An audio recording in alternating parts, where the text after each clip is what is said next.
Just yesterday, the VP pick was announced. Yeah. I think it was an excellent pick, a pick that I had been rooting for, and I know a pick that you had been rooting for, if the reports are to be believed. So those reports are true. And those reports are true. Great. A lot of fake news, but those are not false. So you saw something in JD Vance early on. Maybe some of your father's other advisors liked other people.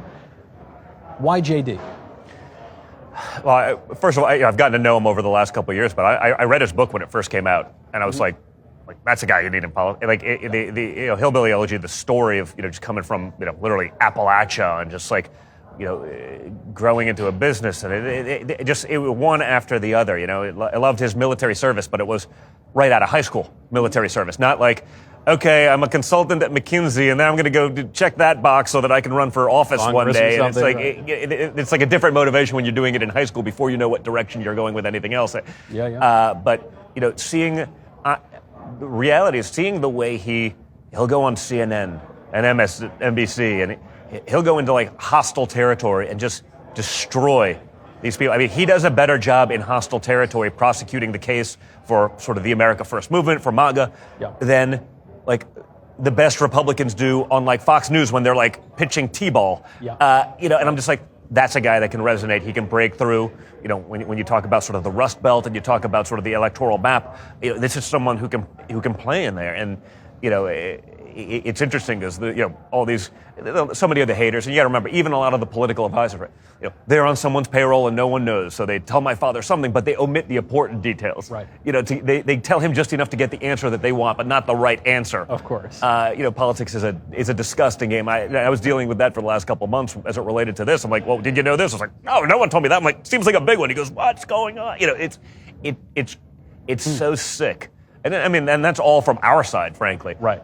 These are lobbyists for other candidates. You had sort of the trillionaire faction of the party. The neocons. Yeah. You had the rhinos, and it's like. And my father's a guy that will listen to everyone. He'll give everyone a sort of a seat at the table and chant. But like, when they're just so flagrantly lying, and they have an agenda, or they're being paid to basically lobby for someone, even if they'd be terrible. It's like, just filtering through that. So I think it's just a huge win for America First. I think it's a huge loss for the warmongers in Washington, D.C. I couldn't be more psyched. I also love that it's oriented toward the future. I mean, JD Vance is decades younger than your father, obviously almost 40 years younger, I think. Yeah. So your father could have picked someone around his age, as kind of a wallflower, balance out the ticket or something. But he didn't. He picked a guy who's got really formed views, who's very intelligent, very articulate, young, energetic. So what your father and your whole family have done to the Republican Party has been reported as a change, a radical departure. In some ways that's true, but I think of it more as a restoration of the Republican Party. In those early days, on things like trade, on things like immigration, on things like foreign policy, the Trump view is actually a more traditionally conservative view than much of what we've seen in recent decades. So tell me if I'm wrong. It seems to me the JD pick is 2028, 2020, 2032, 2036.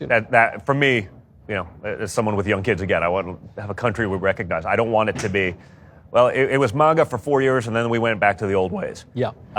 So I love that you can have a guy that can, be a leader in that movement going forward, who can carry that torch, not someone who's like, okay, 4 years of peace and prosperity, back to war, because there's no money in peace for the swamp creatures, and so. That's so critical for me. So, I want this to be, a 12-year run of that, and then we'll figure out whoever's next.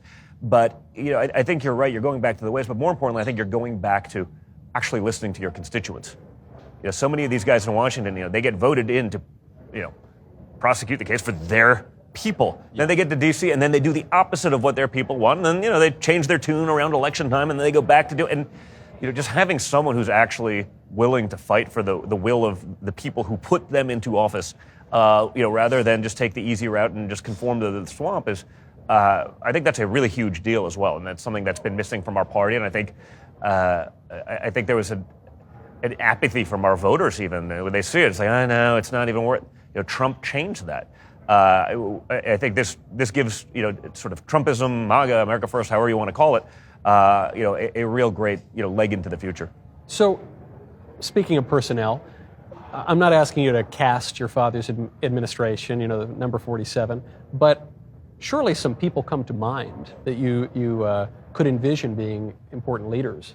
Yeah, I think, I've always said, hey, I want to be on the transition team, but it's not to put a single person into power. It's to stop the scumbags from ascending to power, right?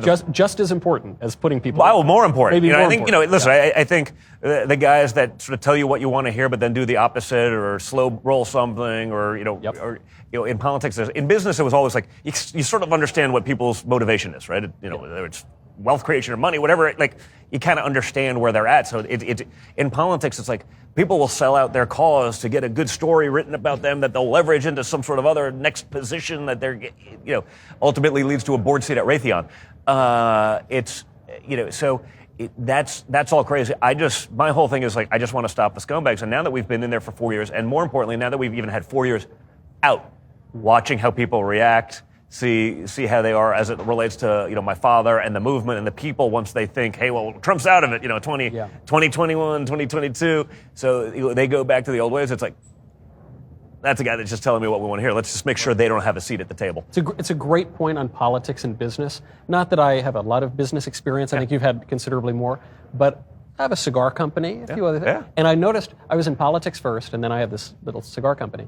And in business, you just incentives line up, and you just kind of figure it out, and it's good for you. It can be vicious, but not like politics. Yeah, with politics, as you say, someone could sell out his own family, for a story in the New York Times or something. Yeah. So the federal bureaucracy is something like 2 million people. Yeah. Any given president can replace 4,000 to 5,000 of them. Yeah, the Plum Book is like 4,000 jobs. So what would you have to replace? 40 to 50,000 to start to get a handle on things. You don't need to answer, of course. There were I think there were 40,000 people who ran for president in 2024, and so you got a lot of candidates. Do some people come to mind?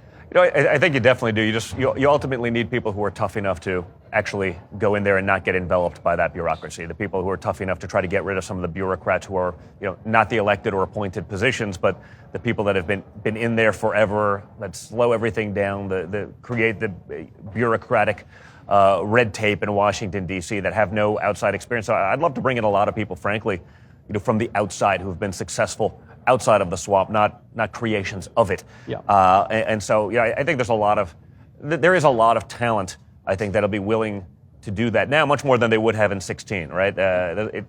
It's no longer verboten to say, I'm having leftists that I know, sending me pictures. I'm seeing people wearing MAGA hats in San Francisco. It's just a change. I think people have watched the last few years. They understand our government's failed us across the board. And so, to have people who aren't just creations of that, I think there's a lot of people I'd go from the business space and otherwise that I think we would certainly look at to head up some of these things, to have a change, to have a different perspective, because the same old sort of Washington, D.C. groupthink hasn't served us all that well.